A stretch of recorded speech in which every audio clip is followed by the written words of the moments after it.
All right. Hi, everybody. My name is Tyler. This is Dave. And we have Perry here from the First Tee. Welcome to our Bellin Titletown Talk. So today is all about golf biomechanics, golf performance, some of our information about our golf assessment. So we're going to be talking about a number of things today. So some of the things that we're going to be talking about. First, we're going to talk about some of our new partnerships that we have. One with TaylorMade and, of course, our second one with the First Tee, which is why we have Perry here. Then we're going to go talk into a little bit about our golf assessment, some of the things that make up a consistent golf swing. We're going to talk about how to avoid injury, and we're going to talk a little bit more about golf performance and how we can help you out on the golf course. So without further ado, let's go ahead and get straight into our introduction to our new partner. So Perry here, Executive Director of the First Tee. And so we're just going to ask him a couple questions to let you guys know what the First Tee is all about and how maybe your son or daughter can get involved. So Perry, how you doing? Doing fantastic. Couldn't be happier about the way our first day of programs are going. I know the kids are really excited to be out here, and saw a lot of smiling faces as they were leaving today. Good, awesome. So why don't you go ahead and explain to the people that are at home what the First Tee is and what it's all about? Yeah, absolutely. So the First Tee is a youth development program. We serve kids 5 to 18 throughout the Northeast Wisconsin region. So we have a 7-county region. Roughly, we have about 500 kids going through our life skills and core values program. So not only are the kids learning golf out at the partner golf courses that we're partnered with, but they're also learning core values, things like honesty, integrity, respect. And it's something that they carry with them very young age, and we kind of build them through different levels of the program. So as they advance through the levels of the program, some of the life skills and core values get more intense. So we're talking now about career planning, college planning, setting them up for their future. So not only to be good golfers and maybe play high school or college golf, but just to be well-rounded citizens. And we really believe that those lessons that the First Tee teaches and the game of golf teaches in general really builds well-rounded citizens and set them up for their life. That's awesome. So basically working with kids from a very, very young age all the way to a competitive level while instilling some of those lessons. And at the same time, too, you have plenty of staff that are on board that are PGA professionals, work with golf mechanics, and then also coaches that help with life lessons, correct? Absolutely. And so we have great partnerships with the area golf courses, PGA professionals. PGA Tour is a huge partner of ours. They're actually their charitable partner here now. So within the last couple of years, you've seen more of an integration with First Tee programs in the PGA Tour. So the wealth of resources that they're able to provide us, creating additional opportunities for kids. You might notice if you watch the Golf Channel every year, they have an open at Pebble Beach along with the Champions Tour where First Tee participants get to play alongside a Champions Tour player. Cool. We actually had one participant last year who's from our region, Jamazi, play in that event. So just another great way to provide kids opportunities and things that are out of the ordinary that they wouldn't normally get to experience in the game of golf. First Tee's about providing that for them. Awesome. So how would parents at home or families at home get a hold or get involved in programs such as yours? Absolutely. Well, the easiest way is just to go to our website, www.firstteenew.org. You can also go to our affiliate courses, get some information about them there. So we have 7 affiliate courses here in the region. You can also drop by our office, which is in downtown Green Bay, and get some program information as well. Awesome. So like we stated earlier, again, Perry has been an awesome person to work with over the last few months, and we're partnering together with Bellin and the First Tee. And currently right now, as Perry touched on briefly earlier before, we are running strength and conditioning golf-based classes here where we are working with youth anywhere from the age of 5, 6 years old all the way to the high school and maybe even collegiate level. So again, if you get involved with the First Tee or your child gets involved with the First Tee, more than likely you're going to have a plethora of resources available to you and even resources available through Bellin. So again, like we're here to accomplish your mission, again, hitting some of those core values and instilling that into the game while helping them become a better golfer. So anything else that you'd like to add to the community that's currently watching right now about the First Tee? Yeah, so one other thing I didn't touch on before is the First Tee, aside from teaching golf and instilling those core values and life lessons, we're also all about building a healthier body and stronger body here. And so we couldn't be more excited about this partnership with Bellin and really be able to touch more upon those healthy habits that on the golf course, we're able to touch a little bit in class on that, but we're working on golf skills for the most part when we're out there at the facility. So to have a program that's really focused on really building the body up, I think you've seen a real transformation in the game of golf, especially the last couple of years. Bryson DeChambeau kind of being the main example of what you can do to your body to be able to hit the ball a lot further. And I think that's really taken to heart, especially amongst a lot of these youngsters who look up to Bryson DeChambeau. So to be out here and to be able to build and work on the body and work on flexibility and all the strength and conditioning, I think is just a wonderful component to add to our program. I couldn't be happier about this partnership. Awesome. So again, Perry mentioned earlier that you can go ahead and visit their website to get a hold of them. Also, you can always contact us at Bellin here, and we will refer you guys out to the first tee and make sure that you get set up with the right people, and so that way we can get involved with the first tee, get your kid involved with the first tee, and us here at Bellin just trying to make things a little bit better for your child. All right, so thanks again, Perry. I appreciate your time. So with that being said, again, feel free to reach out to Perry, myself, or the first tee as an organization through their website to get involved. All right. All right. Thanks, Perry. Appreciate it, guys. Appreciate Thank you so your time. much. Thank Yeah, you. Thank you. absolutely. All Thanks. right. Take care. Have a good one, Perry. Thanks, guys. Appreciate it. All right. So, with that being said, we also have another partnership that unfortunately we couldn't have any of our representatives come tonight just because of schedule conflict. But we would like to touch on a couple things that our partnership through TaylorMade would allow you as you at home and who is interested in working with us as our partnership with Bellin and TaylorMade. And Dave's going to touch briefly on what TaylorMade can do for you through here at Bellin.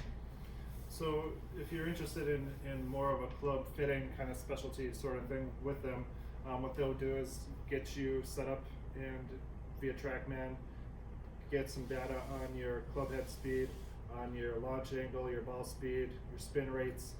They would take that data with the clubs that you have now and compare to what it could be with some newer, more efficient equipment based on your swing. They may need to adjust some launch angles, they may need to adjust some shaft lengths in order to get the equipment that's best suited for you in your swing. Club fitting can be important if you're not swinging the right weighted club.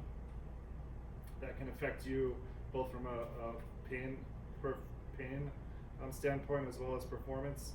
A lot of people think sometimes the lighter the club shaft is, the better. There's actually some research out there saying that's not the case in most instances.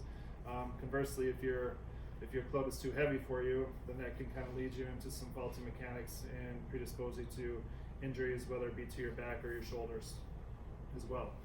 They could give you options and set you up, whether it be fitting for a driver or your irons, right down to your wedges and your putters. So those guys can be available to set up private one-on-one appointments, I guess you could say, through www.tailormade.com to get set up for days and times that work for you. All right, awesome. So again, those are just touching on the two partnerships that we've recently worked with, and again, if you need any more information, please get a hold of Dave or myself here, and we will go ahead and help you guys out, getting you hooked up with either the first tee or TaylorMade in those services that they are providing. Okay, so let's go ahead and jump into the bulk of what we're going to talk about tonight. So Dave, go ahead. Yeah, so just going to answer some common questions that I get from golfers and patients. I'm a physical therapist here at Bellin Health, and discuss a little bit about what can be contributing to pain in your golf swing, as well as some things that may affect your performance. So one of the common questions I get is kind of what makes up a good, efficient golf swing. There's a lot. Our body is made up of a whole lot of different muscles and joints and tendons, and they're all a little bit different. Some of them are built more for speed. They're a little bit quicker, smaller muscles. We also have big, strong muscles, which generate a lot of force and a lot of power. If you think of in this weather, typically, if you get your car stuck and you want to get that car going, the people that are going to, you got a group of neighbors to kind of push that car. Say you've got a shorter, fast guy, and you've got a big, strong guy. The way we generate power from for our golf swing is from the ground up. So a lot of the big muscles down in our lower bodies. So for instance, our glutes are a huge power source for us. Those are a little bit slower, a little bit bigger muscles. Same thing if we're trying to push a car, we want to get those guys to kind of get the car rolling a little bit. From there we can kind of come up through your pelvic area, through your thorax. Those muscles are a little bit smaller, a little bit quicker. Once the big guys kind of get their speed taken up, then the smaller guys can kind of take over from there. And then from there, another shorter, smaller, quicker guy, he's going to take over where the thorax has a little bit, runs out of his steam to kind of maximize that force through the golf ball down the fairway. Breakdowns in that, or if you try to get the smaller guys, the quicker guys, to kind of push that car first, they're more likely to break down, pull a muscle, blow out a knee, and you're not going to be able to get that car going in the way that you want it to.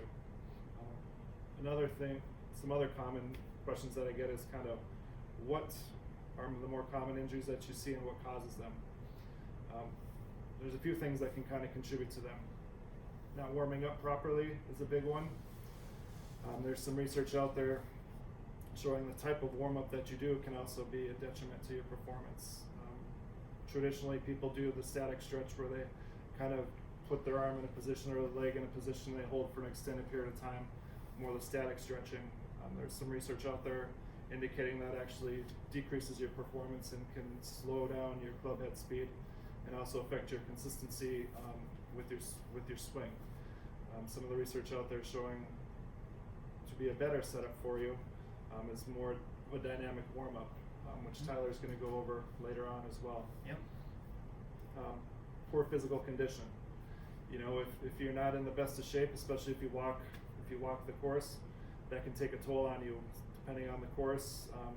If you were to walk Brown County for 9, it's about 4-mile walk, depending on if you hit it down the fairway or if you're going from side to side. That can kind of tire you out after a while, dehydrate you a little bit. When we get dehydrated, our performance decreases some. It leads us to more likelihood of getting strains and sprains. Other things are faulty mechanics. You can swing the club in a way which kind of puts your body in an awkward position to kind of limit you. There are a few common ones. A term called reverse spine angle is one of the most common causes of low back pain. What happens with that is a person, through their backswing, they actually get tipped towards their target. What that does is it puts their back in a precarious position, so then when they come through their downswing, they really kind of force down and compress their facet joints and some of the structures on the right low back. So reverse spine angle is a pretty common cause of right low back pain in golfers. So not to cut you off, Dave, but maybe like for those at home, do you think with our golf club you can kind of simulate that so they can kind of understand what that looks like? So reverse spine angle would be, we're kind of tipped this way, where my spine is kind of facing more towards where I'm hitting the ball versus more upright. Okay, so then when I'm going from this position, I'm going from a side bend position way left, quickly kind of coming down and kind of jamming down on my right low back. Some other common ones, one of the most common ones that I see in doing our assessments is something called early extension. And with that, as the golfer's kind of going through starting their downswing, their hips kind of come forward a little bit. So what that does is it kind of causes a little bit more compression down in your low back. Your neck kind of has to come down. And that's one of the other leading causes of low back pain in golfers. Some of those things can be caused by just not knowing that you're doing it. In that instance, working with a golf professional would be helpful to kind of maybe teach you some drills and some things in order to kind of correct the position. It may also be that your body is not able to do it due to different reasons. You could have some limitations in how your low back moves with your pelvis. You can have some issues with your hips. You can have some issues with your shoulders. And no matter how much you try or work with the golf professional, you might not be able to correct some of those faults. if your body cannot physically do what you're asking it to. So with that being said, like there could be a lot of different factors that you may be feeling if you have pain while you golf, or if you feel like your golf shot is actually inconsistent and you want to get a closer look at it. What are some resources that we at Ballin here have that we can offer, Dave? Well, we can come in and do an assessment on you. Okay. So what was that? No, Oh. nothing. So our assessments are kind of a head to toe physical screen. Tyler and I have both gone through Tyler's Performance Institute to get some training on this, where we are looking at your mobility kind of from head to toe, how your neck moves, how your wrists move, looks at balance, stability, how you're able to sequence and separate motions throughout the body, as well as some strength. And we can kind of devise a program with you to kind of look at addressing those limitations. As we go through the physical screen, we also kind of video record you through some high-speed cameras, and we match those two things up. There's a pretty strong correlation between what we see on a physical screen and what you will look like when you're swinging the club. And a lot of people are surprised with what they look like when they actually see themselves swinging the club. You know, and they may come in because they're always slicing the ball or they're topping it. Other times they may come in because they've got some shoulder pain or their knee pain or some back pain, and they've tried some things and it doesn't work. So then we can get them going on a program to address those limitations. If they are having pain in an area, that's not an area we obviously want to push. We may have to address that with some physical therapy. If they are good from a physical standpoint, they're not really having any pain, then they may jump off with Tyler and work on more in the strength performance area of it. And I think it's important to know too. So like through our golf assessment, again, just to kind of touch on what Dave was talking about. With our golf assessment, there's 3 parts to our golf assessment. So we do a physical screen, which tells us a lot of the things that we may see in your golf swing, or basically characteristics that we may see that may lead to pain or just some inconsistencies. So it's a 16 exercise test that we go through, and then after that we get some swing data on you. So we get club head speed, ball speed. We kind of see where your strength and power already are, and see if we can work on some of those things through the physical screen, if we can get that up a little bit or a little bit more efficient. And then, like Dave was saying, we do have our swing analysis where we use our high-speed cameras to break down frame by frame what may be going on in your swing. So to kind of sum things up, we don't want to, like if you have a swing right now that you're used to, we don't necessarily want to teach you new techniques, all right? So we may play around with some setup posture and how maybe some slight adjustments to make sure that you avoid pain if you have pain. But through TPI, which is one of the certifications that we both hold, we believe that there's a huge variance of swing styles, right? If you look at the PGA, you have Bubba Watson, who has a very unique swing. Matthew Wolff, Tiger Woods, all of them have their own unique swing. So like our job here isn't necessarily to teach you how to swing like one of those guys. It's to take your current swing, see some of the things that may be going on physically as far as limitation, range of motion, stability, work on those things to make your current swing more consistent, which will help you out on the golf course. So anything else to add about our golf assessment there, Dave? No, I mean, and then folks go through that and they can take that information and do what they want with it. You know, I always ask people come in if they do work with a golf professional. If they do, then I ask their permission to go talk to them and give them the information that I had. You know, because we know the body and kind of how it moves and operates, but the golf professionals are the ones that really deal with the swing in itself, and we're not going to go into swing changes or anything like that, because that's not really what our objective is and what we're looking to do. We're looking to address those limitations which may be giving people issues with power, consistency, or pain, and give them the tools to improve via that route. Yeah. Absolutely. So, and also just another thing to kind of consider. So you may be sitting at home asking yourself, well, that's all great information for you to have that swing data, to see that physical screen, to kind of see your golf swing under a high speed camera. But why make that kind of commitment to coming in for a golf assessment? Well, here's kind of an example. One of my golfers that I currently work with actually told me this quote, and I absolutely love it. And it's in reference to a lot of people who go out and purchase brand new golf clubs, who spend $500, $600 on a new club, expecting that it'll make a change in their game when they go out to the course. Yes, there's new technology in all the new clubs that are out there that will help you in leading to more consistency, but as one of my athletes says, if you have a $1 swing, it won't, a $500 driver will not fix your $1 swing. So with that being said, again, part of what we do here is to fix the body in order to make you a better golfer, rather than fixing the clubs that you may have.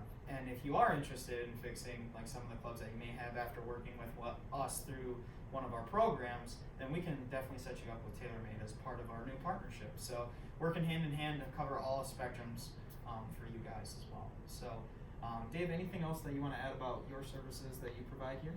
Nope, that pretty much sums it up. So I'll just touch briefly on some of the stuff that I do here that's a little bit different than Dave. So anytime that I have a golfer that comes in who has pain in their golf swing, usually I refer them out to Dave, because Dave has more experience than me and can handle that a little bit. But if you're a golfer sitting at home who wants to strictly work on their performance and doesn't have any pain, then more than likely I'm the guy that you guys want to come see. So what we do here, Dave and I both work in conjunction running our golf assessments, but then I run our golf performance program. So basically after our golf assessment, I take all the data that we've gathered, which is your physical screen, the swing data, and the swing analysis. And basically what I do from there is write a strength and conditioning program to help fix some of those things that we may see in the physical screen, right? So in a way, basically what we are doing is building a customized program that will fix those limitations. All right. So some people may ask me, what's the difference between what I do and what maybe like a personal trainer or another strength coach does in like their own strength and conditioning program? So the big difference when we're talking about golf performance versus general fitness is the fact that we're not solely focused on building strength or just overall body power.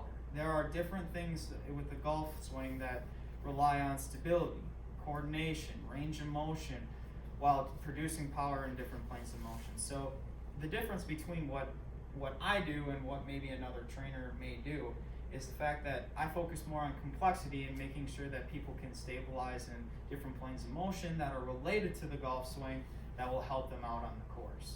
All right. So with that being said, what are the benefits of doing like a golf performance program with me? Well, not only will you feel a little bit better out on the course when you're going through your swing, but you may see benefits as far as the distance that you feel. Again, with more range of motion, it allows us to make things a little bit more consistent in your swing, or even gain more power through increased range of motion. So let me just take, for example, if someone has limited torso rotation, we know that torso rotation is important for going into our backswing. But if someone's limited throughout their thoracic spine or even their lats, and they can only get their club up to here, then we're looking at a distance to produce power on the downswing from here all the way to impact. But if I can increase range of motion to allow you to coil a little bit better while rotating your hips back, that added little bit of distance will equal distance out on the fairway, okay? And I've seen golfers, I've worked with golfers here who in a short time with me, anywhere from 4 to 8 weeks, have increased their driver distance by 15, 20 yards. So it's all diligent work that's all condensed down to focus on the areas that you need specifically.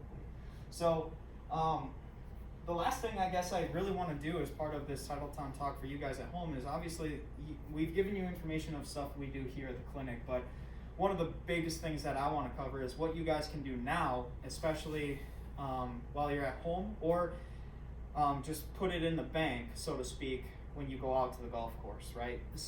And that's what we touched on earlier, is going through a dynamic warm-up, right? So when you're out on the course, rather than just doing a couple practice swings here and there and then lining up on the tee and going ahead and smacking the ball down the fairway, we need something a little bit more extensive. So research shows that a proper dynamic warm-up can actually add, I think it's 5% to your average carry distance, correct? Something around there?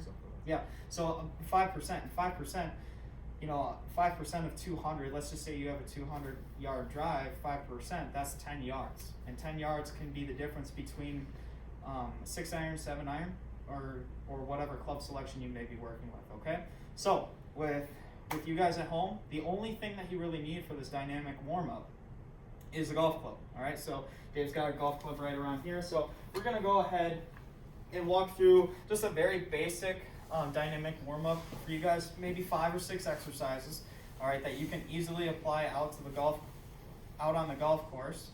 And again, at the very end, after the warm-up, we'll take any questions that you guys have that you guys are posting and go from there, okay? So the very first one, so again, it does not matter what club that you use. Generally, I would say the longer the club, the better, honestly, for some of the movements. So very first one is called the golf club hip hinge, okay? So what I'm gonna do is basically, I'm gonna take this golf club and I'm gonna put it behind my back, and I'm gonna basically have that golf club touch the top of my head, in between my shoulder blades, and down by my tailbone. So I have 3 points of contact, okay? So in any good address position for golf, we are in this hip hinge type position, okay? Straight line, again, from top of my skull, through my mid shoulder blade, down to my tailbone. We're not arched here, we're not arched in a concave position here. So one thing that I like to do is get us to warm up in the right plane of motion through a hip hinge.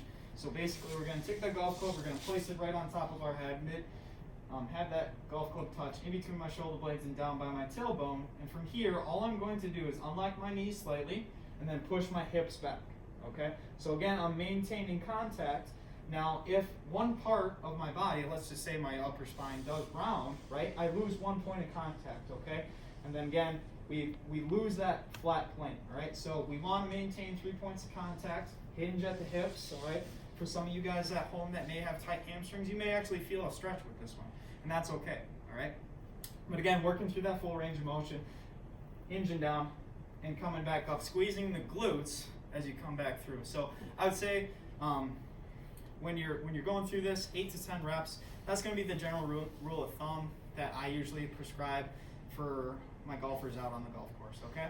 So, and then immediately from that, we're going to keep that a little bit more applied. So then you're gonna basically take that golf club away from the back and then bring it out in front, so it's almost like you're holding a barbell, so to speak. All right, so I'm here, golf club's gonna be here, and all I'm gonna do is do the same motion while bringing that golf club close to my body and try to maintain that hip hinge position, okay? Just a different variation.